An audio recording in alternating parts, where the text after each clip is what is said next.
আসসালামু আলাইকুম প্রিয় শিক্ষার্থীরা, তোমাদের জন্য হিসাব বিজ্ঞান প্রথম পত্রের একটা গোছানো সুন্দর সাজেশন তৈরি করেছি এবং এই সাজেশনটা যদি তোমার মতো করে তুমি ফলো করো তাহলে ইনশাআল্লাহ তোমার এইচএসসির হিসাব বিজ্ঞান প্রথম পত্র নিয়ে আর কোনো দুশ্চিন্তা থাকবে না। বরং তুমি তোমার জায়গা থেকে সর্বোচ্চ মার্কটা তুমি তোমার এইচএসসি হিসাব বিজ্ঞানে অ্যাচিভ করতে পারবা। তো প্রিয় শিক্ষার্থীরা, আমরা আজকে মূলত হিসাব বিজ্ঞান প্রথম পত্রের অধ্যায় ভিত্তিক সাজেশন নিয়ে আলোচনা করব। কার জন্য কোনটা গুরুত্বপূর্ণ সেভাবেই আমরা সাজেশনটা সাজিয়েছি। সবার জন্য সাজেশন একরকম না, বিভিন্ন ধরনের স্টুডেন্টের জন্য সাজেশনটা বিভিন্ন রকম বা ভ্যারি করে। তো আমরা এই বিষয়টাকে মাথায় রেখে তোমাদের জন্য সাজেশনটা সাজিয়েছি। তো আমরা দেখো, তোমাদের জন্য হিসাব বিজ্ঞানের সাজেশনটা তিনটা ক্যাটাগরিতে ভাগ করেছি। তোমাদের মধ্যে হয়তো এমন আছে অনেকের টার্গেট এ, যে আমি একটা মোটামুটি লেভেলে পড়াশোনা করেছি, আমার হিসাব বিজ্ঞানে কোনো মতে ভাই 70 থেকে 79 হলেই হবে। কত থেকে কত? 70 থেকে 79 পেলেই আমি খুশি, আমার এ গ্রেড হলে আমি খুশি। তাহলে তার জন্য সাজেশনটা হবে এক রকমের। আবার কেউ কেউ ভাবছে না, আমি নিয়মিতভাবে মোটামুটি পড়াশোনা করেছি, হিসাব বিজ্ঞান আমার কাছে মোটামুটি সহজই লাগে, আমার কাছে A+ ওঠানোটা খুব বেশি কষ্টকর নয়, যদিও আমি নিশ্চিত না, বাট আমি চেষ্টা করলে পারবো, এমন কনফিডেন্স যাদের আছে, যারা নিয়মিত পড়াশোনা করেছে অল্প অল্প করে, তাদের ক্ষেত্রে তোমরা যদি এখন থেকে চাও তাহলে তোমরা অবশ্যই A+ উঠাইতে পারবা, অর্থাৎ 80+ মার্কস তোমার লাগবে। তোমাদের ক্ষেত্রে সাজেশনটা হবে একটু ভিন্ন রকম, তাদের চেয়ে একটু কঠিন বা কয়েকটা চ্যাপ্টার অ্যাড করা লাগবে। এবং যারা মনে করতেছো যে না ভাই, আমি নিয়মিত পড়াশোনা করছি, আমি বোর্ডে একটা ভালো ফলাফল করতে চাই, আমি কষ্ট করতে রাজি আছি এবং আমি এতদিন ধরেও পড়াশোনা করেছি, তাদের ক্ষেত্রে আমি বলবো তোমরা হিসাব বিজ্ঞান যেহেতু একটা ম্যাথমেটিক্যাল সাবজেক্ট এবং সহজ, যারা পড়াশোনা করো তাদের জন্য হিসাব বিজ্ঞানটা খুবই সহজ। তো তোমরা চাইলে কিন্তু 90+ মার্ক অ্যাচিভ করতে পারবা, কোনো সমস্যা নেই। তো এই তিনটা ক্যাটাগরিতে আমরা আমাদের সাজেশনটা সাজিয়েছি। প্রত্যেকটা অধ্যায়ে তুমি কোন টাইপের প্রশ্ন আসবে তোমার জন্য এবং ওই অধ্যায়ে কি কি সৃজনশীল বা সৃজনশীলের নমুনাও আমি তোমাদেরকে দিয়ে দিব আজকের সাজেশনমূলক এই ক্লাসটিতে। তোমরা একটু মনোযোগ সহকারে শেষ পর্যন্ত দেখবা এবং তোমাদের জন্য একটা উপহার একেবারে ক্লাসের শেষে বা ক্লাসের মাঝামাঝি সময় আমি তোমাদেরকে একটা উপহার দিব। তো সেইটা পাওয়ার জন্য তোমাদেরকে ক্লাসটা পুরোপুরি দেখতে হবে বা মনোযোগ সহকারে করতে হবে। তো দেখো, হিসাব বিজ্ঞান প্রথম পত্রে আমাদের কয়টা চ্যাপ্টার আছে? আমাদের 10টা চ্যাপ্টার আছে। কয়টা চ্যাপ্টার? 10টা। টোটাল চ্যাপ্টার হচ্ছে 10টা। আগে শর্ট সিলেবাসে কয়েকটা চ্যাপ্টার আমাদের ছিল না, 4টা চ্যাপ্টার ছিল না, তো সেই চ্যাপ্টারগুলো কিন্তু অ্যাড হয়েছে। এখন তোমাকে পূর্ণাঙ্গ সিলেবাসের উপর মাথায় রেখে তোমাকে কি করতে হবে? প্রিপারেশন নিতে হবে। তো আমরা যদি সৃজনশীলের ক্ষেত্রে যাই, যারা টার্গেট এ রাখছো, মনে করছো যে আমি মোটামুটি পর্যায়ে পড়াশোনা করেছি, আমার 70 হলেই হবে, তাদের ক্ষেত্রে তোমরা সৃজনশীলে কি করবা? এই যে হাইলাইট করা যে অধ্যায়গুলো তোমরা দেখতে পাচ্ছ, হাইলাইট করা, এই হাইলাইট করা অধ্যায়গুলো হচ্ছে যারা টার্গেট A+ রাখতে চাচ্ছ। কি রাখতে চাচ্ছ? এ, যাদের 70 থেকে 79 মার্কস হলেই হবে, তারা সৃজনশীলের জন্য, কিসের জন্য? সৃজনশীলের ক্ষেত্রে তারা কি করবা? এই যে এখানে দেখো, মাত্র 5টা অধ্যায়। কয়টা অধ্যায়?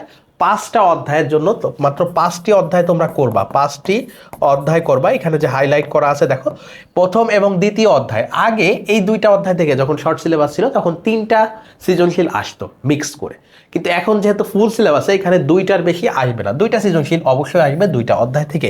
এবার রেওয়া মিল থেকে একটা সৃজনশীল আসবে এবং পাশাপাশি আমাদের অবচয়, তোমাদের কাছে দৃশ্যমান এবং অদৃশ্যমান সম্পদের যে হিসাব আছে, যেটাকে তোমরা অবচয় বলো, সেখান থেকেও একটা সৃজনশীল লাগবে। এবং সর্বশেষ যে অধ্যায়টা দেখছো হাইলাইট করা, এটা হচ্ছে আর্থিক বিবরণী।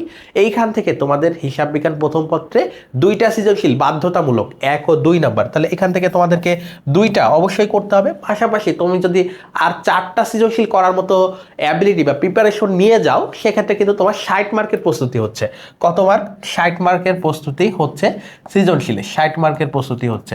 এখন এই 60 মার্ক, তুমি বলতে পারো ভাই আমি 60 মার্কে তো 60 পাবো না, আমি হয়তো কিছু ভুল করব, আমার ইচ্ছাকৃত না যেগুলো, তো আমার হয়তো বা 50 আসবে, কারণ হয়তো বা 55 আসবে। সৃজনশীলের ক্ষেত্রে ফুল মার্কস কিন্তু পাওয়া যায়, চেষ্টা করলে 60-এ 60 পাওয়া যায়।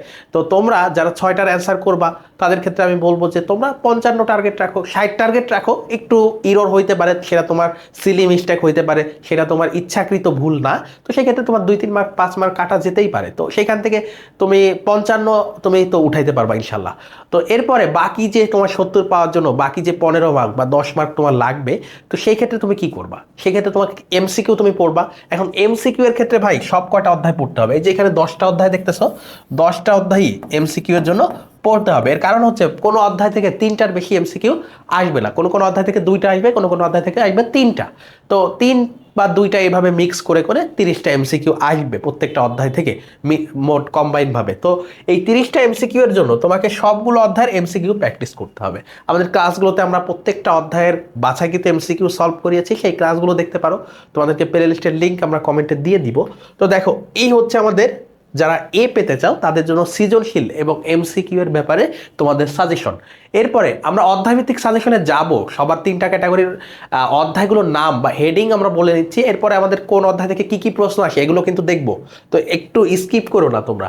এরপর দেখো, টার্গেট যাদের এ প্লাস তাদের ক্ষেত্রে কি করতে হবে, 7টা সৃজনশীলে অবশ্যই পার্টিসিপেট করতে হবে।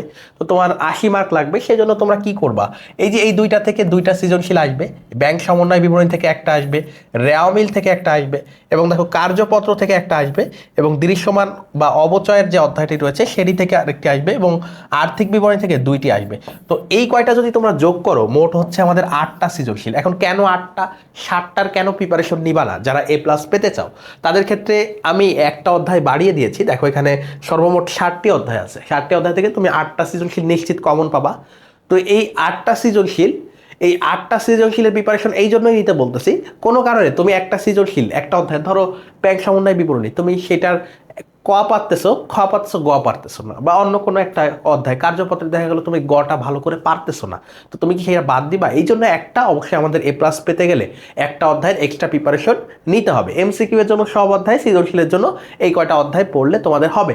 এখন বলতে পারো, ভাই আমি তো ব্যাংক সমন্বয় বিবরণী খুব বেশি ভালো পারি না। তুমি শিখে নিতে পারো, আমার ক্লাস এর লিঙ্ক আমি কমেন্টে দিয়ে দিব প্রত্যেকটা অধ্যায়ের, তো সেটা তুমি শিখে নিতে পারো। দ্বিতীয় কথা হচ্ছে, না তুমি অল্টারনেট করতে পারো। আমার কাছে মনে হয়েছে ব্যাংক সমন্বয় বিবরণী তোমার অ্যান্সার করা উচিত। তোমার কাছে মনে হতে পারে যে ভাই আমি ব্যাংক সমন্বয় বিবরণী খুব একটা ভালো পারি না, আমার প্রাপ্য হিসাবের হিসাব রক্ষণ ভালো লাগে, বা আমার একতরফা দাখিলা পদ্ধতি ভালো লাগে, তো তুমি ওইটা অল্টারনেট করে নাও, তোমার জন্য একটু মডিফাই করে নাও। আমি আমার অভিজ্ঞতা থেকে, আমি যেভাবে থার্ড হয়েছিলাম যশোর বোর্ডে, তো আমি আমার অভিজ্ঞতাটাকে শেয়ার করতেছি তোমাদের সাথে, সেভাবে একটা সাজেশন তৈরি করেছি অনেক অনেক ঘাটাঘাটি করে, অনেক রিসার্চ করে। তো তোমার জন্য কোনো একটা অধ্যায় অ্যাপ্রোপ্রিয়েট নাও হইতে পারে, তো তুমি সেটা মডিফাই করে নিবা অবশ্যই। এরপরে আসো, আমরা যারা টার্গেট 90+ রাখতেছি, মানে হিসাব বিজ্ঞান একটা ম্যাথমেটিক্যাল সাবজেক্ট, চাইলে এখানে 90+ আপ করার কোনো ব্যাপার না। আমার সময় আমি 97 পাইছিলাম প্রথম পত্রে, তো তোমাদের ক্ষেত্রে তোমরা 90+ উঠাইতে পারবা যারা নিয়মিত পড়াশোনা করছো। তাদের ক্ষেত্রে তাদের ক্ষেত্রে পরামর্শ হচ্ছে এমসিকিউ এর জন্য অবশ্যই বরাবরের মতো সবগুলো অধ্যায়, এবং মনে করতেছে যে তুমি বোর্ডে টপ করবা, তাহলে তোমার কোনো অধ্যায় স্কিপ করার সুযোগ নেই সৃজনশীলের ক্ষেত্রে। তুমি অবশ্যই সবগুলো অধ্যায় সৃজনশীল এর প্রিপারেশন নিয়ে যাবা। তো তোমার জন্য সাজেশন হচ্ছে সবগুলো অধ্যায়। এখন আমরা চলে যাব কোন অধ্যায় থেকে কিভাবে প্রশ্ন আসে এবং কি কি সৃজনশীল আমরা করতে পারি সেটা দেখব। তো দেখো, অধ্যায় একে কি বলতেছে একটু দেখো। অধ্যায় একে আমাদের কোন ধরনের প্রশ্ন আসতে পারে? আমাদের ক নাম্বারের ক্ষেত্রে কয়ে আসতে পারে লেনদেন নয় এমন ঘটনার পরিমাণ নির্ণয় করো, বা এমন ঘটনার টাকার মোট পরিমাণ নির্ণয় করো। তো কয়ের ক্ষেত্রে এই ধরনের যে সৃজনশীলগুলো আছে, সেইগুলো তোমরা কয়ের ক্ষেত্রে প্র্যাকটিস করবা। খতে বা গতে এটা যে কোনো কিছুতে আসতে পারে অল্টারনেট করে। একটা বিবরণী ছক তোমাদেরকে বলতে পারে যে লেনদেনের প্রভাব দেখাও বলুক, আর যেটাই বলুক তোমরা অবশ্যই বিবরণী ছকে দেখাবা বা টেবুলার ছকে দেখাবা, এটা ক্ষয়ের জন্য। আর গতে বলবে হিসাব সংশ্লিষ্ট হিসাব খাত এবং হিসাবের শ্রেণী উল্লেখ করে হিসাব খাতগুলো দেখাও। তো এটা তোমাদেরকে করতে হবে আধুনিক পদ্ধতিতে। একটা সময় আমাদের সনাতন পদ্ধতিতে আসতো, এখন আর সেটা আসে না। এখন আধুনিক পদ্ধতি করলেই আমাদের 10 মার্কের প্রিপারেশন হয়ে যাবে। এখন আমার কাছে যদি জিজ্ঞাসা করো ভাই 2-একটা সৃজনশীলের নমুনা দেখান, তাহলে আমি বলবো এই 2টা সৃজনশীল। এই একটা দেখো, 1 নম্বরে একটা সৃজনশীল আছে, এই ধরনের সৃজনশীল তোমরা দেখতে পারো। আর 2-এ আরো একটা সৃজনশীল আছে, যেখানেও কিন্তু এই যে লেনদেন নয় এমন ঘটনার পরিমাণ, লেনদেনগুলো আধুনিক পদ্ধতিতে শ্রেণী বিভাগ এবং হচ্ছে সমীকরণের প্রভাব। তো এই ধরনের সৃজনশীল তোমরা দেখতে পারো প্রথম অধ্যায়ের জন্য। দ্বিতীয় অধ্যায়ে কোন ধরনের প্রশ্ন আসবে দেখো। দ্বিতীয় অধ্যায়ের ক্ষেত্রে আমাদের কতে বলতে পারে, এই 2টা দেখো, কতে বলতে পারে যে কন্ট্রা এন্ট্রির পরিমাণ নির্ণয় করো, কারবারি বাট্টার পরিমাণ নির্ণয় করো, বা নগদ বাট্টার পরিমাণ নির্ণয় করো। ক্ষয়ের ক্ষেত্রে ক্ষেত্রে আমাদেরকে বলবে যে নগদ প্রাপ্তি জাবেদা ও নগদ প্রদান জাবেদা, নগদ প্রাপ্তি জাবেদা, প্রদান জাবেদা। তো এই দুইটা জাবেদা আমাদেরকে অবশ্যই করতে হবে। এবং গতে বলতে পারে খতিয়ান ও নগদান বই থেকে কোনো একটা কিছু করতে, কোনো হিসাব তোমাকে বলতে পারে ব্যাংক হিসাব ও মেশিন হিসাব প্রস্তুত করো, তো দুইটা হিসাবের নাম বললো, সেটা খতিয়ানের মধ্যে যাচ্ছে। বা বলতে পারে 2 ঘরা নগদান বই প্রস্তুত করো বা 3 ঘরা নগদান বই প্রস্তুত করো। এটা হচ্ছে আমাদের গয়ের রিকোয়ারমেন্ট। তো এই ছিল আমাদের দ্বিতীয় অধ্যায়। কিভাবে সৃজনশীল আসতে পারে দেখো, সৃজনশীলের ক্ষেত্রে এই ধরনের সৃজনশীল আমরা দেখব যেখানে বলছে যে কারবারি বাট্টার পরিমাণ জাবেদা দাখিলা দাও, বা হচ্ছে নগদান হিসাব ও প্রাপ্য হিসাবের খতিয়ান প্রস্তুত করো। 2 নম্বর আরেকটা সৃজনশীল দেখো, এখানে আরেকটা সৃজনশীল আছে যেখানে বলছে কন্ট্রাক্টের পরিমাণ, নগদ প্রাপ্তি জাবেদা এবং নগদ প্রদান জাবেদা। খুবই সহজ। তো এই 1 ও 2 অধ্যায় থেকে যে সৃজনশীলগুলো আসে এগুলো তোমাদেরকে স্কিপ আমি না করার পরামর্শ দেবো। যারা 9-10-এ হিসাব বিজ্ঞান করছো, মূলত 9-10 পুরো বইটা মানে আর্থিক বিবরণী বাদে পুরো বইটা হচ্ছে মানে 1 থেকে 9 অধ্যায় পর্যন্ত তোমরা যারা করছো তাদের ক্ষেত্রে এইগুলো করা কোনো ব্যাপার না। 9-10-এর মতো করে একেবারে সহজ আসে প্রথম 2টা অধ্যায় থেকে। তো এই 2টা অধ্যায় থেকে 20 মার্ক অ্যান্সার করা খুবই সহজ। এরপরে অধ্যায় 3-এর ক্ষেত্রে কোন ধরনের প্রশ্ন আসে, বলছে ব্যাংক বিবরণীতে লেখা হয়নি এরূপ লেনদেনের মোট টাকার পরিমাণ, নগদান বইতে লেখা হয়নি এমন দফাগুলোর মোট টাকার পরিমাণ। এটা আসে কয়ের জন্য। খতে আসতে পারে একক জের পদ্ধতিতে অথবা উভয় জের সংশোধন পদ্ধতিতে ব্যাংক সমন্বয় বিবরণী, এটা হচ্ছে ক্ষয়ের ক্ষেত্রে। এবং হচ্ছে গয়ের ক্ষেত্রে বলতে পারে লেনদেনের জাবেদা দাখিলা দাও। কেমন সৃজনশীল তোমাদেরকে করতে হবে, এই ধরনের সৃজনশীল দেখো। বলছে যে ব্যাংক বিবরণীতে লেখা হয়নি এরূপ লেনদেনের পরিমাণ, এখানে খতে বলতেছে কিছু লেনদেন নিয়ে হচ্ছে একটা ব্যাংক সমন্বয় বিবরণী প্রস্তুত করতে, এবং আরেকটাতে বলতেছে যে জাবেদা দাখিলা দাও। 2 নম্বরে আরো একটা সৃজনশীল আছে যেটাতে বলছে নগদান বইতে লেখা হয়নি এমন দফার পরিমাণ, একক জের পদ্ধতিতে, আর একটা হচ্ছে উভয় জের পদ্ধতিতে ব্যাংক সমন্বয় বিবরণী প্রস্তুত করতে বলেছে। এরপর দেখো অধ্যায় 4-এ আসো। অধ্যায় 4-এর ক্ষেত্রে আমাদেরকে বলতে পারে কয়তে বলতে পারে ক্রয়ের পরিমাণ নির্ণয় করো, প্রাপ্য হিসাবের পরিমাণ নির্ণয় করো, এবং খতে বলতে পারে মূলধন জাতীয় প্রাপ্তি এবং মূলধন জাতীয় ব্যয়ের পরিমাণ নির্ণয় করো। এটা হচ্ছে রেওয়া মিলের অধ্যায়, এবং অবশ্যই একটা রেওয়া মিল তোমাদেরকে প্রস্তুত করতে বলবে গ বা খতে। তো এই হচ্ছে আমাদের অধ্যায় 4-এর যে সৃজনশীল কি কি টাইপ আসতে পারে। এর বাইরে সাধারণত কোনো ধরনের সৃজনশীল বা কোনো প্রশ্ন করা হবে না। কোন ধরনের সৃজনশীল আসতে পারে, এই যে বলছে কতে বলছে প্রাপ্য হিসাবের পরিমাণ নির্ণয় করো, খতে বলতেছে সংশোধনী দাখিলা দাও, গতে বলতেছে সংশোধিত রেওয়া মিল প্রস্তুত করো। এরপরে দেখো আর একটা সৃজনশীল আমরা দেখছি ক্রয়ের পরিমাণ নির্ণয় করো, মূলধন জাতীয় প্রাপ্তি এবং মূলধন জাতীয় ব্যয়ের পরিমাণ এবং ক্রয়কে অন্তর্ভুক্ত করে আর একটা রেওয়া মিল তৈরি করতে বলছে। তো এই ধরনের সৃজনশীলগুলো তোমাদের অধ্যায় 4-এর ক্ষেত্রে আসবে। অধ্যায় 5-এ কোন ধরনের সৃজনশীল বা হচ্ছে এমসিকিউ আসে এই ধরনের কথা আমাদেরকে একটু বলতে হবে। অধ্যায় 5টা দেখো ফাঁকা রয়েছে, এই অধ্যায় থেকে কোনো ধরনের সৃজনশীল আসে না। সৃজনশীল কোনো প্রশ্ন এই অধ্যায়ে হয় না। এই অধ্যায়ে কোনো সৃজনশীল প্রশ্ন হয় না। তোমরা সবাই জানো যে এই অধ্যায়ে সৃজনশীল প্রশ্ন হয় না। এই অধ্যায়টা আমাদেরকে পড়তে হবে কেন, তাহলে এই অধ্যায়টা আমাদেরকে পড়তে হবে এমসিকিউ এর জন্য। কিসের জন্য? এমসিকিউ এর জন্য। এমসিকিউ এর জন্য আমাদেরকে এই অধ্যায়টা পড়তে হবে। অধ্যায় 6-এ আসো। অধ্যায় 5 এখনো শেষ হয় নাই। অধ্যায় 5 নিয়ে যারা ভয় পাও, এই যে হিসাব বিজ্ঞানের নীতিমালা, যারা এখনো ভয় পাও তাদের জন্য আমি একটা ক্লাস নিয়েছি আমাদের প্লেলিস্টে, সেটা হচ্ছে হিসাব বিজ্ঞানের নীতিমালা। তো সেই হিসাব বিজ্ঞানের নীতিমালা একটা 36 মিনিটের ক্লাস, মাত্র 36 মিনিট। তুমি 30 মিনিট বা মানে 40 মিনিটেরও কম সময়ে এই অধ্যায়টা শেষ করতে পারবা। যেখানে দেখো আমি কিভাবে আলোচনা করছি হিসাব বিজ্ঞানের যে তোমাদের বেসিক যে কথাগুলো আছে সেইগুলো জানতে হবে, কোনটা কোন নীতির মধ্যে চায়। এবং এই আলোচনাটা মাত্র 10 মিনিট বা 15 মিনিটে শেষ হয়েছে।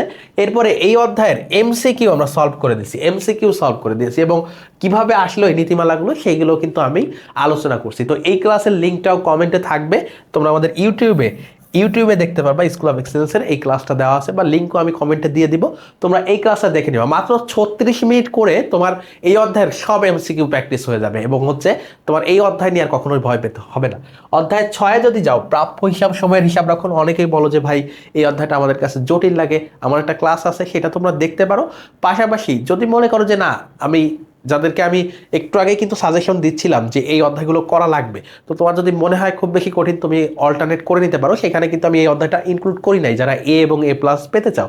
তো তোমাদেরকে বলবো যে তোমরা এমসিকিউ করো, যাদের কাছে সহজ লাগে তারা আমার ক্লাসটা দেখো। পাশাপাশি হচ্ছে এমসিকিউ তো ওখানে সলভ করা আছে, পাশাপাশি সৃজনশীলও তোমাদের সলভ করে দেওয়া হয়েছে। এখন দেখো কোন ধরনের প্রশ্ন আসে। কতে আসবে এই যে অনাদায়ী পাওনা খরচের পরিমাণ বা কুরিনের পরিমাণ, নতুন অনাদায়ী পাওনা বা নতুন কুরিন সঞ্চিতির পরিমাণ নির্ণয় করো। এই ধরনের প্রশ্ন আমাদের কতে বলতে পারে। ক্ষয়ের ক্ষেত্রে আমাদেরকে কি বলে? অনাদায়ী পাওনা হিসাব, অনাদায়ী পাওনা সঞ্চিতি হিসাব, প্রাপ্য হিসাব প্রস্তুত, অথবা বলতে পারে প্রাপ্য কুরিন সংক্রান্ত লেনদেনের জাবেদা দিতে হবে। তো এই জাবেদাটা আমাদের শিখতে হবে। তারপরে গতে বলতে পারে, গ এর ক্ষেত্রে আমাদের সাধারণত বলে অনাদায়ী পাওনা হিসাব, অনাদায়ী পাওনা সঞ্চিত হিসাব আয় বিবরণী ও আর্থিক অবস্থার বিবরণীতে কিভাবে দেখাতে হবে, কিভাবে দেখাতে হবে সেটা দেখাতে হয় আমাদেরকে। তো তোমরা সবাই জানো যে আমাদের যতটুকু খরচ হয়, কুড়ির খরচ হয়, সেটা আমরা বিশদায় বিবরণীতে দেখাই। পাশাপাশি যতটুকু আমরা সঞ্চিতি করি সেটা প্রাপ্য হিসাব থেকে সঞ্চিতি আকারে আর্থিক অবস্থার বিবরণীতে দেখাই। খুবই সহজ। কিভাবে সৃজনশীল আসে দেখো, বলছে নতুন অনাদায়ী পাওনা সঞ্চিতি নির্ণয় করো, কিছু উদ্দীপক দিয়ে দিবে এবং যা যা বললাম এতক্ষণ সেইখান থেকে খ এবং গ কিন্তু আসতেছে। যে গতে দেখো আয় বিবরণী এবং আর্থিক অবস্থার বিবরণীতে কিভাবে প্রদর্শন করা হবে এই বিষয়গুলোই। দ্বিতীয় সৃজনশীলে একটু ভিন্ন টাইপ দেওয়ার চেষ্টা করেছি আমি, যে অনাদায়ী পাওনা খরচের পরিমাণ জাবেদা দাখিলা দাও এবং হচ্ছে পাওনা সঞ্চিতি হিসাব এবং প্রাপ্য হিসাব তৈরি করো। এই ছিল আমাদের অধ্যায় 6-এর যে বিষয় তোমাদের সাজেশন। সেটা অধ্যায় 7-এ যদি আসো কার্যপত্র বা ওয়ার্কশিট, ওয়ার্কশিটের ক্ষেত্রে আমাদের কতে সাধারণত, কতে আমাদেরকে কি বলে, কয়ের ক্ষেত্রে আমাদের সাধারণত বলে চলতি দায়ের পরিমাণ নির্ণয় করতে বলতে পারে। আর খতে বলে কি নিট মুনাফা। কতে আরো একটি প্রশ্ন থাকে যে তোমাদের ওই যে পুরা কার্যপত্রের একটা অংশ দিয়ে দেয়, তো ওইখানে পার্থক্যটা দেওয়া থাকে না, তোমরা যোগ মানে দুইটা সাইড যোগ করে যে পাশটাতে কম হয় সেখানে নিট মুনাফা বা নিট ক্ষতি কিন্তু বের করতে পারো। সেইটাও কিন্তু আমাদের কয়ের রিকোয়ারমেন্টের মধ্যে থাকে। খতে বলতে পারে একটা ওয়ার্কশিট বা কার্যপত্র প্রস্তুত করো এবং গতে বলে যে সমন্বয় ও সমাপনী জাবেদা দাখিলা দাও। কি ধরনের সৃজনশীল আসে দেখো, এখানে বলতেছে নিট মুনাফা বা ক্ষতি নিরূপণ করো। তো দুইটা সাইড যোগ করবা, যেটা বড় হয় সেটা হচ্ছে কি করবা, সেটা হচ্ছে উভয় পাশে লিখবা এবং যেই পাশটাতে ছোট হবে সেই পাশটাতে তুমি ব্যালেন্স সিডি নির্ণয় করে বলবা যেটা নিট ক্ষতি নাকি নিট লাভ। এরপর হচ্ছে কোম্পানির অবশিষ্ট কার্যপত্রটি সম্পন্ন করতে হবে আসাড অ্যান্ড কোংয়ের বইতে সমাপনী দাখিলা বা সমাপনী জাবেদা দিতে হবে। আরো একটা সৃজনশীল আছে যেখানে বলতেছে যে চলতি দায়ের পরিমাণ নির্ণয় করো, সমন্বয় দাখিলা বা জাবেদা দাখিলা দেওয়া ব্যাখ্যার প্রয়োজন নেই। এবং আরেকটা বলতেছে অবশ্যই যে কার্যপত্রের কথা তো অবশ্যই বলবে যেহেতু কার্যপত্রের অধ্যায়। এরপরে তোমরা যদি অধ্যায় 8-এ যাও, দৃশ্যমান এবং অদৃশ্যমান সম্পদের হিসাব, দৃশ্যমান এবং অদৃশ্যমান সম্পদের হিসাব বা অবচয়, এই ক্ষেত্রে আমাদের ক নম্বরে সাধারণত আসে অবচয়যোগ্য মূল্য, বার্ষিক অবচয় নির্ণয় করা বা বার্ষিক অবচয়ের হার নির্ণয় করতে বলতে পারে। খতে বলে যে সাধারণত অবচয় সারণী বা অবচয় সংক্রান্ত জাবেদা দাখিলা বা জাবেদা দিতে বলে। এবং গতে আমাদেরকে এই যে যেহেতু আমি এখানে দেখো মেশিন লিখছি, এখানে মেশিন না, মূলত হচ্ছে স্থায়ী সম্পদ, তোমাদেরকে বোঝানোর জন্য ওই স্থায়ী সম্পদটা বললে আবার তোমাদেরকে এক্সাম্পল আকারে মেশিন বলতে হবে বা যন্ত্রপাতি বলতে হবে। এখানে মেশিন থাকতে পারে, আসবাবপত্র থাকতে পারে, যন্ত্রপাতি থাকতে পারে। তো সেই হিসাবটা তোমাদেরকে লিখতে হবে।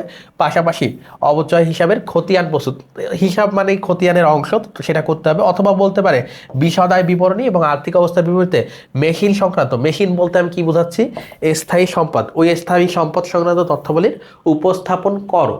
তো কিভাবে সৃজনশীল আসে আমরা যদি যাই, সৃজনশীলের ক্ষেত্রে বলে যে বার্ষিক অবচয় হার নির্ণয় করো, তারপর 4 বছর অবচয় সারণী তৈরি করো এবং বলতে পারে কোম্পানির বইতে চলমান জেরে খতিয়ানে ক্রমজনিত অবচয় হিসাব প্রস্তুত করো। ক্রমজনিত অবচয় হিসাব বা পুঞ্জীভূত, ক্রমজনিত আরেক নাম হচ্ছে পুঞ্জীভূত অবচয়, পুঞ্জীভূত অবচয় বা অবচয় সঞ্চিতি হিসাব। খতে দেখো আরেকটাতে বলছে অবচয়যোগ্য মূল্য, খত 2-এ সৃজনশীল 2-এ বলছে হচ্ছে অবচয়যোগ্য মূল্য, খতে বলছে জাবেদা দাখিলা দাও এবং গতে হচ্ছে এই যে বিশদায় বিবরণী এবং আর্থিক অবস্থার বিবরণীতে স্থায়ী সম্পদ সংক্রান্ত বিষয়ের কি, স্থায়ী সম্পদ সংক্রান্ত বিষয়ের যে উপস্থাপনা আছে সেটা আমাদেরকে দেখাতে হয়। অর্থাৎ আমাদের বিশদায় বিবরণীতে অবচয় যে খরচটা হয় সেটা দেখাতে হয় এবং আর্থিক অবস্থার বিবরণীতে আমাদের যে স্থায়ী সম্পদ আছে সেখান থেকে পুঞ্জীভূত অবচয় বাদ দিয়ে নিটটা আমরা দেখাই ঐতিহাসিক মূল্যরীতি অনুযায়ী।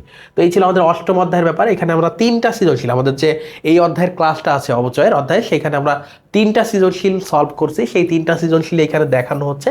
এই 3টা সৃজনশীল যদি তুমি সলভ করতে চাও আমাদের ওই ক্লাসটা তোমরা দেখতে পারো, কমেন্টে লিঙ্ক পেয়ে যাবা। এরপরে সবচেয়ে গুরুত্বপূর্ণ অধ্যায় যেটা থেকে তোমাদের 2টা সৃজনশীল অবশ্যই পার্টিসিপেট করতে হবে, সেই অধ্যায়টার নাম হচ্ছে আমাদের আর্থিক বিবরণী। এবং এইখানে কতে কি কি আসতে পারে দেখো, অনাদায়ী বিনিয়োগের সুদ নির্ণয়, ভ্যাট চলতি হিসাব, বিক্রিত পণ্যের ব্যয় নির্ণয়, এই 3টা জিনিসই আসতে পারে আমাদের কয়ের ক্ষেত্রে। কিসের ক্ষেত্রে? কয়ের ক্ষেত্রে আসতে পারে। খতে আসে বিশদায় বিবরণী প্রস্তুত করো এবং গতে বলে যে আর্থিক অবস্থার বিবরণী। এবং এই ক্লাসটাতেও আমরা 3টা সৃজনশীলের পাশাপাশি 30টি এমসিকিউ আমরা সলভ করে দিয়েছি। তো এই ক্লাসটাও তোমরা দেখে নিতে পারো। এই যে 3টা সৃজনশীল এখানে দেখতে পাচ্ছ, এই 3টা সৃজনশীলে এর বাইরে সাধারণত সৃজনশীল আসে না। তো এই 3টা সৃজনশীলই তোমরা সলভ করে নিবা। এবং কিভাবে সলভ করবা, আমার পুরো ক্লাসের সলভ কিভাবে করতে হবে, খুঁটিনাটি বিষয় প্রত্যেকটা বিষয় আলোচনা করে সব কিছু একেবারে সুন্দরভাবে সলভ করে দেওয়া আছে। এমন না যে উত্তর দেওয়া আছে তোমাদেরকে খালি বুঝাই দিয়েছি, এমন না, বরং আমি নিজে তোমাদের বোর্ডে সলভ করাইছি। তো এই 3টা সৃজনশীল তোমরা সলভ করতে পারো এই অধ্যায়ের প্র্যাকটিসের জন্য। এই অধ্যায় প্র্যাকটিসের ক্ষেত্রে এই ধরনের সৃজনশীল যদি তোমরা করো আর তোমাদের কোনো ঘাটতি থাকবে না ইনশাল্লাহ। একতরফা দাখিলা পদ্ধতির ক্ষেত্রে সাধারণত খরচের পরিমাণ, সমাপনী মূলধনের পরিমাণ, প্রারম্ভিক মূলধনের পরিমাণ আসে কতে, খতে বলে লাভ লোকসান বিবরণী করো, এবং গতে বলে বৈষয়িক বিবৃতি, যেটা হচ্ছে আমাদের আর্থিক অবস্থার বিবরণীর মতো কিন্তু সহজ। এইখানে একটু জটিল প্রকৃতির দেয়, এইখানে একেবারে সহজ জিনিস দেয়। কোন ধরনের সৃজনশীল আসবে? এই ধরনের সৃজনশীল তোমরা দেখতে পারো যেখানে বলছে ডেলিভারি ভ্যানের উপর খরচের পরিমাণ। এখন খরচ মানে হচ্ছে অবচয়। খরচ মানে কি? এটা একটা স্থায়ী সম্পদ, এটার খরচ মানে হচ্ছে অবচয়। প্রারম্ভিক এবং সমাপনী মূলধন নির্ণয় করো, উপযুক্ত তথ্যের ভিত্তিতে লাভ লোকসান বিবরণী প্রস্তুত করো। আরো একটা সৃজনশীল তোমরা দেখতে পাচ্ছ যেখানে সমাপনী মূলধন, লাভ লোকসান বিবরণী এবং বৈষয়িক বিবৃতি প্রস্তুত করার কথা বলছে। তো প্রিয় শিক্ষার্থীরা, এই ছিল আমাদের 10টা অধ্যায়ের তোমাদের বিস্তারিত সাজেশন, কি কি করবা, কিভাবে পড়বা, কোন সৃজনশীল পড়বা। এখন তোমাদের যা যা দেখাইলাম, তোমাদের সবার আগে চাওয়া থাকবে যে ভাই এই স্লাইডটা, এই পিডিএফটা আমার জন্য খুবই খুবই দরকারি, এই পিডিএফটা একটু দেন। তো এটা চাওয়া লাগবে, এটা আমি বুঝতে পারছিলাম প্রথমেই। তো এই জন্য আমি বলছিলাম প্রথমেই যে তোমাদেরকে এই ক্লাসটা যারা দেখবা মনোযোগ দিয়ে, তোমাদের একটা গিফট দিব, এই স্লাইডটা আমি দিয়ে দিব তোমাদেরকে। কিন্তু এই স্লাইডটা নিতে গেলে যেটা করতে হবে, শেয়ারও করতে হবে না, কমেন্টও করতে হবে না, যেটা করতে হবে এই যে এতক্ষণ ধরে তোমাদের যে সৃজনশীলগুলো দেখাইলাম, যে সৃজনশীলগুলো আমি এই যে আমার সাজেশনে দেখিয়েছি, সেটার প্রত্যেকটা সলভ আছে, প্রত্যেকটা সলভ ভিডিও আছে। কোথায় পাবা? আমাদের যে স্কুল অফ এক্সেলেন্স আছে, আমাদের যে স্কুল অফ এক্সেলেন্স আছে সেটা লিখে তোমরা ইউটিউবে যাবা এবং স্কুল অফ এক্সেলেন্স লিখবা, আমাদের চ্যানেলটা পেয়ে যাবা। এবং চ্যানেলে যাওয়ার পর এই যে প্লে লিস্ট নামক জায়গাটাতে গেলে তোমরা দেখতে পারবা বিজনেস স্টাডিজ একাডেমিক নামক একটা প্লে লিস্ট আছে। এইখানে ঢুকলে যতগুলো, এই যে সাজেশনে যতগুলো সৃজনশীল দেখিয়েছি, অলমোস্ট 10টা অধ্যায় থেকে অলমোস্ট 25 থেকে 30টা সৃজনশীল আমি দেখিয়েছি তোমাদেরকে। তো এই 30টা সৃজনশীল বা 25টা সৃজনশীল তোমরা পুরো সলভ পেয়ে যাবা, পুরাটা সলভ পেয়ে যাবা। এখন তোমার কোনো অধ্যায় যদি ঘাটতি থাকে, সেইটার ভিডিও, সেইটার লেকচারও তুমি পেয়ে যাচ্ছ এই প্লে লিস্টের মধ্যে। দয়া করে যারা ক্লাসগুলো দেখো নাই, এখনও দেখে ফেলো। এবং এইটার পিডিএফ পাইতে গেলে তোমাকে কি করতে হবে? এই যে সাজেশনটার পিডিএফ বা এই যে যে ক্লাসগুলো দেখবা, সেই ক্লাসগুলোর পিডিএফ, অ্যানোটেড পিডিএফ কীভাবে পাবা? আমাদের যে ওয়েবসাইট আছে, আমি একটু লিখে দিই তোমাদের সুবিধাতে। দেখো, ভালো করে দেখো কি লিখতেছি, bdsoi.com, bdsoi.com এটা লিখবা, বা শুধু BDSOE এটা যদি লেখো গুগলে গিয়ে আমাদের ওয়েবসাইট পাবা। ওয়েবসাইটে গিয়ে আমাদের এইচএসসি কোর্স, আমাদের 2টা কোর্স, একটা অ্যাডমিশনের, একটা হচ্ছে একাডেমিক কোর্সে গেলে তুমি এই যে business studies HSC premium course 26 ব্যাচের জন্য, এটা 26 ব্যাচ না, এটা 27 ব্যাচ, একাদশ শ্রেণী, দ্বাদশ শ্রেণী বা যারাই 26-এ এসএসসি দিছো তারাও করতে পারবা। তো সবার জন্য এটা হচ্ছে একটা অধ্যায়ভিত্তিক একটা ক্লাস, এবং হচ্ছে এই অধ্যায়ভিত্তিক ক্লাস বা টপিক ভিত্তিক ক্লাসগুলোতে তোমার আর কোনো সমস্যা থাকবে না এইচএসসির জন্য, যদি ক্লাসগুলো করে থাকো। তো এই ক্লাসটাতে তোমরা ফ্রিতে এনরোল করবা, একেবারে দেখো 0 টাকা দেওয়া আছে, 5,000 কেটে ফ্রিতে এনরোল করলে ওয়েবসাইটে যত ক্লাস হয়েছে আমাদের এইচএসসির জন্য, এই কোর্সে সবগুলোর পিডিএফ, ক্লাস রেকর্ড সব পেয়ে যাবা সিরিয়ালি। যত পিডিএফ হয়েছে সব পাবা। বারবার কমেন্টে তোমরা বলো, ইনবক্সে বলো, ভাই এটার পিডিএফ দেন। তো এত কষ্ট তোমার করা লাগবে না, তুমি জাস্ট যে এনরোল করবা ওয়েবসাইটে, সবগুলো পিডিএফ অধ্যায় অনুযায়ী ক্লাসের সাথে সাজানো আছে। তুমি জাস্ট ডাউনলোড করে তোমার মতো করে পড়তে থাকবা, ক্লাস দেখবা, পড়তে থাকবা, পিডিএফ ডাউনলোড করে, বা তুমি প্র্যাকটিস করতে থাকবা। এবং এইখানে শুধু যে হিসাব বিজ্ঞান আছে এমন না, বাংলা, ইংরেজি, আইসিটি, হিসাব বিজ্ঞান সবগুলোই আছে। তো পাশাপাশি তোমাদের আর একটা, আমি গিফটের কথা বলছিলাম, বলতে পারো যে ভাই আমি তো এই কোর্সে ইতিমধ্যে এনরোল করে ফেলছি, আপনাদের সাথে যুক্ত আছি। তোমাদের ক্ষেত্রে আরেকটা গিফট, বা সবার জন্য আরেকটা গিফট হচ্ছে, এই কোর্সটাতে যারা এনরোল করবা বা এনরোল করছো, এখনো টেলিগ্রামে যুক্ত হও নাই, কি করো নাই? টেলিগ্রামে যুক্ত হও নাই। আমার সাথে তোমরা অনেকেই ইনবক্সে নক করো যে ভাই এটা কেমনে করব, কেউ নাম্বার ম্যানেজ করে হোয়াটসঅ্যাপে নক দাও। কিন্তু সবাই যদি ইনবক্স করো হিসাব বিজ্ঞানের সমস্যা নিয়ে, সেটা তো আমার একার পক্ষে বা আলাদাভাবে সলভ করে দেওয়া সম্ভব না। তো তোমাদের জন্য এই কোর্সটার জন্য আমাদের একটা টেলিগ্রাম চ্যানেল আছে, সেটার লিঙ্কটা আমরা দিয়ে দিব। তোমরা যারা এনরোল করবা তারা পেয়ে যাবা সরাসরি, এবং যাদের মনে করো যে কমেন্ট থেকে নিতে চাও, কমেন্টেও লিঙ্ক দেওয়া থাকবে সেই টেলিগ্রামে, তোমরা সেখানে জয়েন করলে ওইখানে আমাকে পাবা। এবং ওইখানে ডাউট সলভ নামে সেকশন আছে, ডাউট সলভ তোমাদের হিসাব বিজ্ঞান নিয়ে বা অন্য সাবজেক্ট নিয়ে যে কোনো ধরনের ডাউট সলভ তোমার পরীক্ষার পূর্ব পর্যন্ত তুমি ওইখানে দিতে পারবা। দিলে আমি নিজে তোমাকে ওই সলভটা করে দেবো ওই গ্রুপে, ওই টেলিগ্রাম চ্যানেলে। এখন তুমি পার্সোনালি নক দিলে আমাকে পাবা না, বা নাম্বার ম্যানেজ করে নক দিলে পাবা না। তুমি ওইখানে যুক্ত হয়ে যাও, ওইখানে সলভ দাও, ওইখানে আমার সাথে তোমরা চ্যাটও করতে পারবো বা টেক্সট করতে পারবা, ওইখানে আমি রিপ্লাই দিব, সমস্যা নেই। তো এই হচ্ছে আমাদের টেলিগ্রাম চ্যানেল। যারা এই কোর্সে এনরোল করবা ফ্রিতে, তারা স্লাইড পাচ্ছ, ক্লাস পাচ্ছ, আমার সাথে যুক্ত থাকার সুযোগ পাচ্ছ।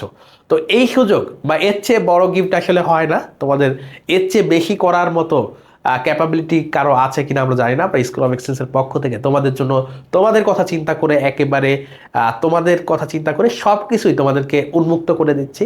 তোমরা শুধু পড়াশোনা করো, তোমার এইচএসসিতে ভালো করো, তোমার স্বপ্ন পূরণ করো, তোমার মা বাবার স্বপ্ন পূরণ করো।